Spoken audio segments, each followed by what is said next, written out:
Radhe Radhe everyone. Somvati Amavasya की कथा कहानी सुनने के लिए हम अपने हाथ में सीधे हाथ में चावल ले लेंगे।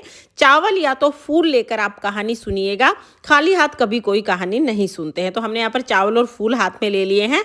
अब हम सोमवती अमावस्या की कहानी शुरू करते हैं। एक बार एक गांव में एक ब्राह्मण रहता था। ब्राह्मण के 7 बेटा और 1 बेटी थी। सातों बेटों की शादी हो गई थी, बेटी अभी कवारी थी। एक दिन एक साधु महात्मा ब्राह्मण के घर भिक्षा मांगने के लिए आए। जब ब्राह्मण की बेटी भिक्षा देने लगी तो साधु महात्मा ने मना कर दिया, लेकिन जब ब्राह्मण के बेटे की बहू ने भिक्षा दी तो साधु महात्मा ने बहुत प्रेम से भिक्षा ले ली।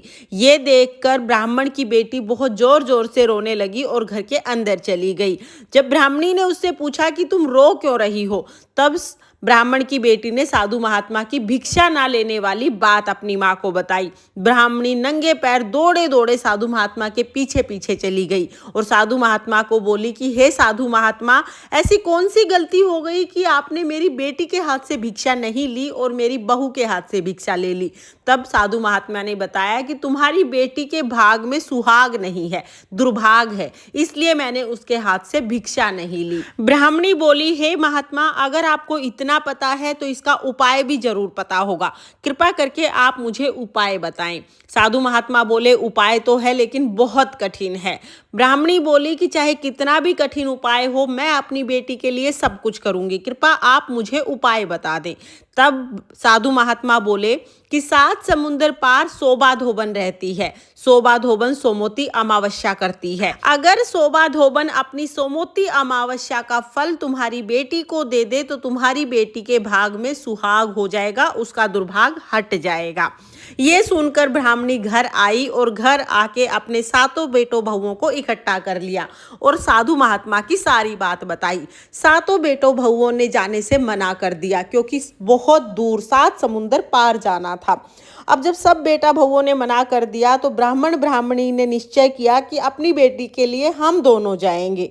अपने माता पिता को इतनी कठिन यात्रा पर जाता देखकर बड़े बेटे का हृदय पसीज गया। बड़े बेटे ने कहा कि माँ, आप दोनों नहीं जाओगे, बहन के लिए हम दोनों चले जाएंगे। बड़ा बेटा और बहू शोभा धोबन के घर के लिए निकल पड़े। चलते चलते एक जंगल में पहुंचे। जंगल में एक बहुत विशाल सा पेड़ देखकर उसके नीचे विश्राम करने के लिए बैठ गए और उन दोनों को नींद आ गई क्योंकि वो बहुत थके हुए थे। उस पेड़ के ऊपर एक सोन चिड़ी रहती थी और पेड़ के नीचे एक सांप का बिल था। जैसे ही सोन चिड़ी दाना लेने जाती, सांप बिल से बाहर निकलता और सोन चिड़ी के बच्चों को खा जाता। जब सोन चिड़ी आती तो बच्चों को नहीं देखकर बहुत ज़्यादा परेशान और दुखी हो जाती।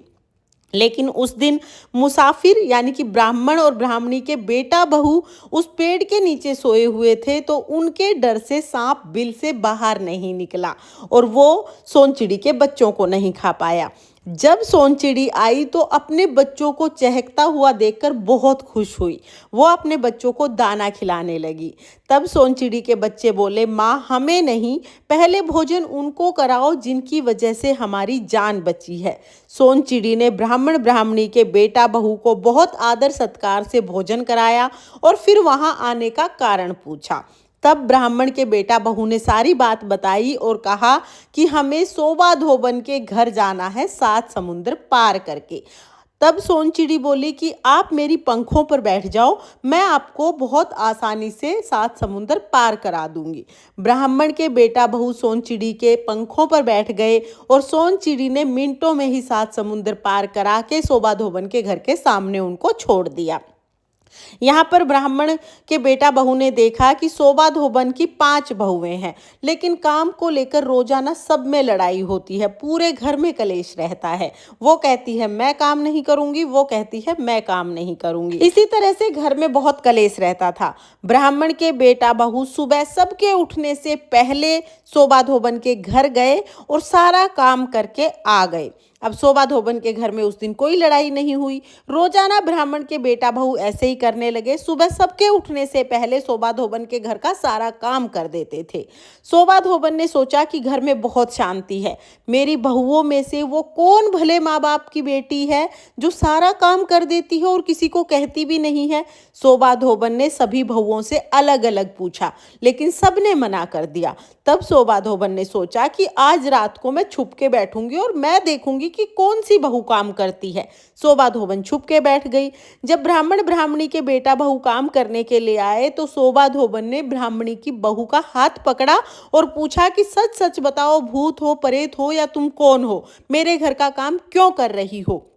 तब ब्राह्मण के बेटे की बहू ने सारी बात बताई और कहा कि आप जो सोमवती अमावस्या करती हैं उसका फल अगर आप मेरी ननद को दे देंगी तो उनके भाग में भी सुहाग हो जाएगा। आप अपनी सोमवती अमावस्या का फल दे दें, इसीलिए हम ये सारा काम कर रहे हैं। शोभा धोबन ने कहा, वैसे तो मैं अपनी सोमवती अमावस्या का फल किसी को भी ना दूं, लेकिन तुमने मुझे ठग लिया। ब्राह्मण ब्राह्मणी ने मेरे पूरे घर का काम किया है, इससे मुझे बहुत ज्यादा पाप लगेगा और इस पाप से छुटकारा पाने के लिए मैं अपनी सोमवती अमावस्या का फल तुम्हें जरूर दे दूंगी। तुम अपनी ननद की शादी की तैयारी करो, जब शादी हो बुलावा भेज देना, मैं आ जाऊंगी। ऐसा सुनकर ब्राह्मण ब्राह्मणी के बेटा बहू अपने घर आ गए और शादी की तैयारी करने लगे। शादी वाले दिन जब फेरे होने लगे तो ब्राह्मण का जवाई उसी टाइम पर मर गया। सारा परिवार बहुत दुखी हुआ और जोर जोर से रोने लगा। तभी शोभा धोबन वहां आई और शोभा धोबन ने अपनी सोमवती अमावस्या का सारा फल ब्राह्मण की बेटी को दे दिया। जैसे ही बेटी को फल मिला, उसका पति हर हर करते हुए खड़ा हो गया। ये चमत्कार देखकर पूरी नगरी में खुशी की लहर दौड़ गई। उधर शोभा धोबन ने जैसे ही अपनी सोमवती अमावस्या का फल ब्राह्मण की बेटी को दिया, शोभा धोबन के घर पर उसका पति, बेटा, जवाई सब वहीं पर खत्म हो गए, सब मर गए। जब गांव के लोग उनको लेके जाने लगे तो शोभा धोबन की बहुओं ने कहा कि जब तक हमारी सास नहीं आ जाएगी तब तक हम कोई भी चीज बाहर नहीं जाने देंगे। हमारी सास जाते टाइम कह के गई थी कि जब तक मैं ना आ जाऊं घर का कूड़ा भी बाहर नहीं जाना चाहिए। तो जब हमारी सास आ जाएगी तभी कुछ होगा, तब तक हम किसी को कुछ नहीं ले जाने देंगे। गांव वालों ने बहुत समझाया कि ये सब मर चुके हैं, इन्हें ऐसे नहीं रखना चाहिए, लेकिन बहुएं नहीं मानी।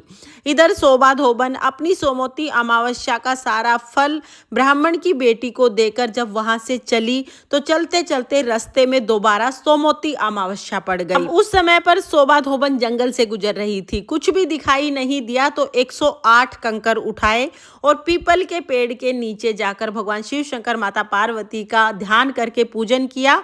108 कंकर लेकर पीपल की परिक्रमा करी और जैसे ही उसने सोमवती अमावस्या का पूजन किया, उसके बेटा, बहू, जवाई, पति सब जीवित हो गए, सब हरी हरी करके उठ गए।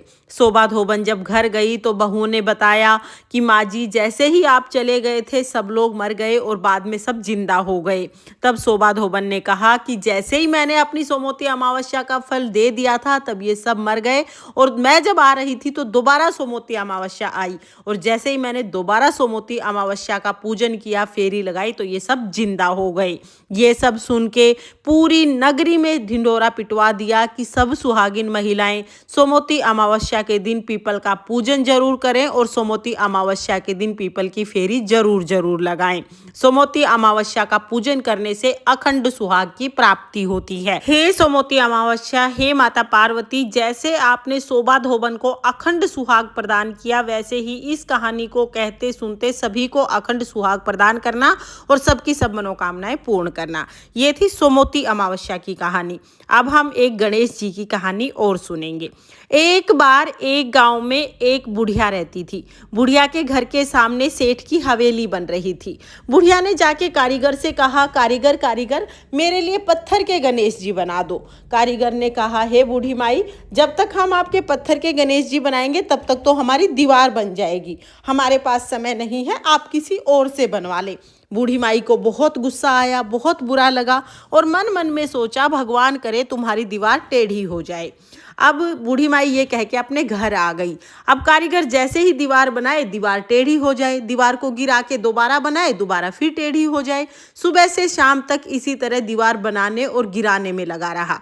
शाम को जब सेठ जी आए तो सेठ जी ने कहा कि आज कुछ भी काम नहीं किया है। तो कारीगर बोला, सेठ जी काम तो बहुत कर रहे हैं, लेकिन जैसे ही दीवार बनाते हैं दीवार टेढ़ी बन जाती है और दोबारा बनाते हैं तो फिर से दीवार टेढ़ी हो जाती है। इसके बाद कारीगर ने बुढ़िया के आने की सारी बात सेठ जी को बताई। सेठ जी ने कहा कि मुझे बुढ़िया के पास लेके चलो।